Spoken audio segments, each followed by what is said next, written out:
नमस्कार विद्यार्थी मित्रांनो, मी सतीश लांडे आपल्या सगळ्यांचं आपल्या युट्यूब चॅनलवरती सहर्ष स्वागत करतोय। जे विद्यार्थी चॅनलवर नवीन असतील त्यांनी चॅनलला सबस्क्राईब करा, जेणेकरून शिक्षक भरतीशी संबंधित सर्व बातम्या आपल्यापर्यंत पोहोचतील।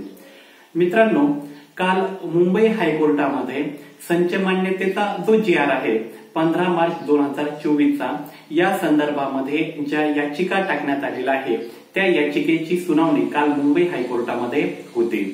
या याचिकेचा क्रमांक 47 होता आणि ही केस बोर्डवर सुद्धा आलेली होती, परंतु कालच्या तारखेमध्ये या केसची हिअरिंग होऊ शकलेली नाही, कारण ही केस ज्या न्यायमूर्तींकडे होती ते न्यायमूर्ती काल रजेवर असल्यामुळे काल संच मान्यतेचा जो जी.आर. आहे किंवा संच मान्यतेच्या बाबतीत जी केस सुरू आहे, जी आपल्या सगळ्यांसाठी खूप महत्वाची आहे, त्या केसची हिअरिंग काल झालेली नाही।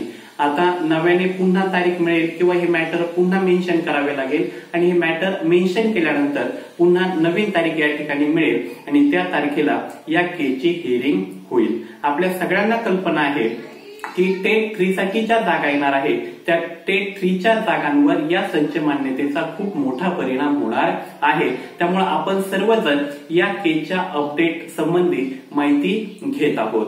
काल याची सुनावणी होऊ शकलेली नाही, परंतु एक समाधानाची जी बाब आहे, यापूर्वीची हिअरिंग झाली होती आणि यापूर्वीच्या हिअरिंग मध्ये प्रशासनाला जे काही निर्देश देण्यात आलेले होते की जोपर्यंत या केसचा अंतिम निकाल लागत नाही तोपर्यंत संच मान्यता 2024 आणि 25च्या बाबतीत प्रशासनानं कोणतीही कारवाई करू नये, या बाबत जो निर्देश दिलेला होता तो निर्देश अजूनही कायम आहे। म्हणजे संच मान्यता 2024-25 ला कोर्टाने जो स्टे दिलेला आहे तो स्टे अजून सुद्धा कायम आहे, ही आपल्या सर्वांसाठी समाधानाची बाब आहे। तर या कोर्ट केसच्या संबंधी जी काही महत्वाची अपडेट होती ती महत्वाची अपडेट हीच होती की कालच्या तारखेमध्ये या केसची हिअरिंग होऊ शकलेली नाही। पुन्हा नव्याने तारीख पडल्यानंतर ज्यावेळेस याची सुनावणी होईल तर त्या सुनावणीमध्ये काय घडलं याची पूर्ण माहिती घेऊन मी आपल्या समोर येईल। तुर्तास या ठिकाणी थांबतो, पुन्हा भेटूया, धन्यवाद।